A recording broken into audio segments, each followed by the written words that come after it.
25 question क्या कहता है? वो कहता है if the voltage across a bulb rated 220 volt सो वाट। एक बल्ब है, उसके ऊपर 220 वोल्ट लिखा है, मतलब एक बल्ब है जिसकी पावर है 100 वाट और वो 220 वोल्ट पे काम करता है।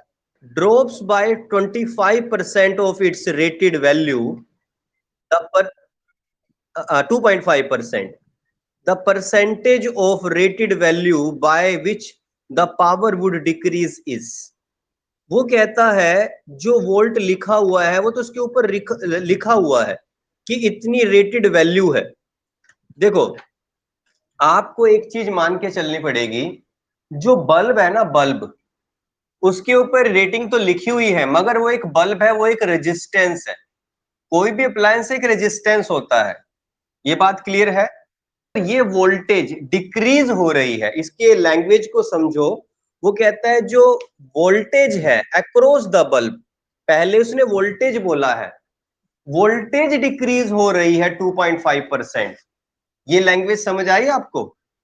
उस पे लिखा तो ये है, बट उसकी वोल्टेज जो है वो ड्रॉप हो रही है, मतलब डेल्टा वी बाय वी वो है 2.5%। इसी को तो बोलते हैं एक तरह से परसेंटेज ड्रॉप है ये, है ना?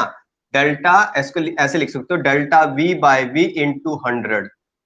ये परसेंटेज में एरर पड़े ना अपने 11th क्लास में, तो ये दे रखा है। अच्छा, आपको पावर का निकालना है कि कितना परसेंटेज ड्रॉप होगा। पावर का वो फॉर्मूला यूज करो जिसमें वी और आर आ जाए। आगे ये वाले फॉर्मूले। अब आपको कि सर आर की यूज किया क्योंकि आर फिक्स है, बल्ब चेंज नहीं किया आपने। यह रेज टू पावर वाला फॉर्मूला आपको याद है, जब भी कोई कांस्टेंट होता है उसको इग्नोर करते हैं, इसे परसेंटेज एरर की फॉर्म में ऐसे लिखते थे, delta P by P fractional error, ये होगा 2 डेल्टा वी बाय वी, और ये कांस्टेंट है, इग्नोर करो। कुछ भी फॉर्मूला होता था ऐसे सोल्व करते थे। समझ आया? दोबारा बताऊं? जैसे एक फॉर्मूला है H is equal to I square R T, इसके अंदर सारी चीजें वेरिएबल्स हैं, तो डेल्टा H बाय H होता था 2 डेल्टा आई बाय आई, जो पावर आगे आ जाती है, plus delta R by R plus delta T by T. But अगर जो कोई कांस्टेंट हो जाए उसको इग्नोर कर देते हो, मगर यहां पर ये इग्नोर करना पड़ेगा क्योंकि इसमें वेरिएशन दे रखा है, इसका वेरिएशन पूछा है, तो ये तो कांस्टेंट है एक तरह से, इसका कोई वेरिएशन मेंशन ही नहीं है। तो आप इस फॉर्मूला को लिखोगे delta P by B equal, ये पावर आगे आएगी 2 डेल्टा वी बाय वी। बता दो, क्लियर है? इसको 100 से मल्टीप्लाई करो, इसको 100 से करो, ये बन गया परसेंटेज एरर, और ये दिया हुआ है 2.5%। 2.5 का डबल हो गया 5%, जो कि आपने फाइंड कर दिया। चले नेक्स्ट पे। 26, an electric kettle takes 4 ampere current at 220 volt. एक केतली है भाई, वो 4 एम्पियर का करंट लेती है और वोल्टेज रेटिंग है उसकी 220। How much time will it take to boil 1 kilogram of water?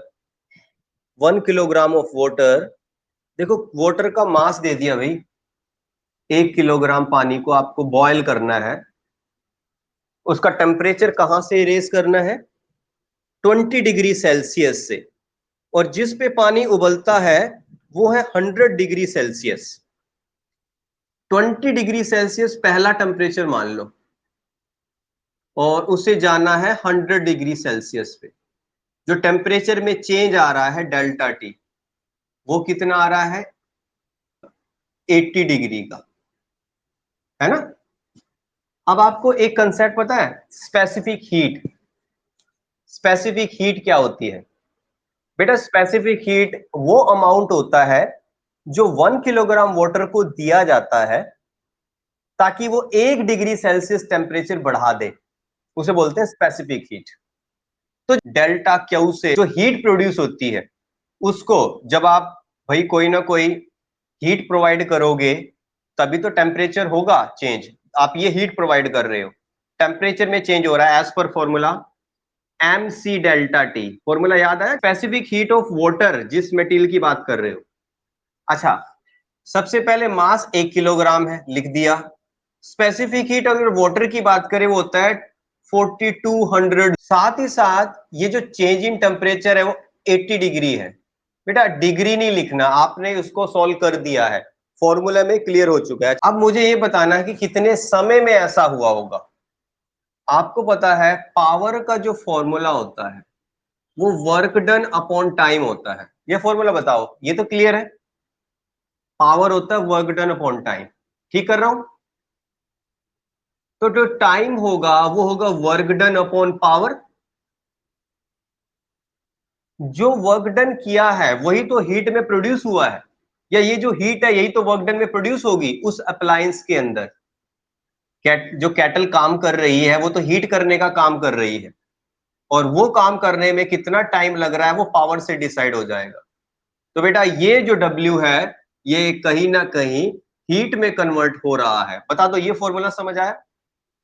अब आपका टाइम का फॉर्मूला बन चुका है ये वाली heat divide by power.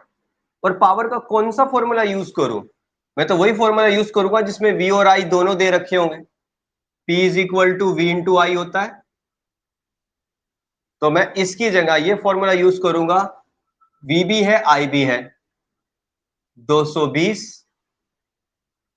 Into 4। बताओ क्लियर हो रहा है? अब करो इसको सॉल्व। अब देखते हैं इसका आंसर कैसे बनता है। इसको सॉल्व करो, देखो 4200 बाय 11। तो अब आएगा 3 पे, 1 पे जाएगा, फिर 1 पे जाएगा, और आगे जाएगा तो वो बड़ी वैल्यू के नियर बाय 2 हो जाएगा। तो इतने सेकंड आ गए, 30 से डिवाइड कर देना। करें? हाँ, ये 0 वाला ये आ गया 6.3। आगे बता। नहीं रहा, ये आंसर है, चेक कर लो कौन सा है। 6.3 सी आंसर आ रहा है। Okay, next is a 5 ampere fuse wire. बेटा ये जो फ्यूज वायर है ना, इसकी रेटिंग होती है कि ये कितना करंट सहन कर सकती है। करंट के हिसाब से बनाई जाती है फ्यूज वायर की। इसके अंदर से अगर लिमिट से ज्यादा करंट चला गया तो इतना हीट प्रोड्यूस हो जाएगा, वो मेल्ट हो जाएगी। बताओ लॉजिक क्लियर है? तो दे रखा है 5 एम्पियर का करंट जा रहा है फ्यूज वायर में से, इतना ये सहन कर सकती है। Withstand a maximum power of 1 watt. Power वो सहन कर सकती है 1 वाट, और करंट जो वो सहन कर सकती है फ्यूज वायर वो दे रखा 5 एम्पियर। ये दोनों बातें क्लियर होगी। वो कहता है the resistance of the fuse wire. Resistance find कर दो। मैंने 2-3 फॉर्मूले बताए थे आपको पावर के, V स्क्वायर अपॉन R और I square R V into I. कौन सा फॉर्मूला यूज करूं? रेजिस्टेंस, हाँ I दे रखा है, R पूछा है, P दे रखा है, तो बनेगा R is equal to P upon I square. 1 दे रखा है, I स्क्वायर 25, तो 0.04। देखना आंसर,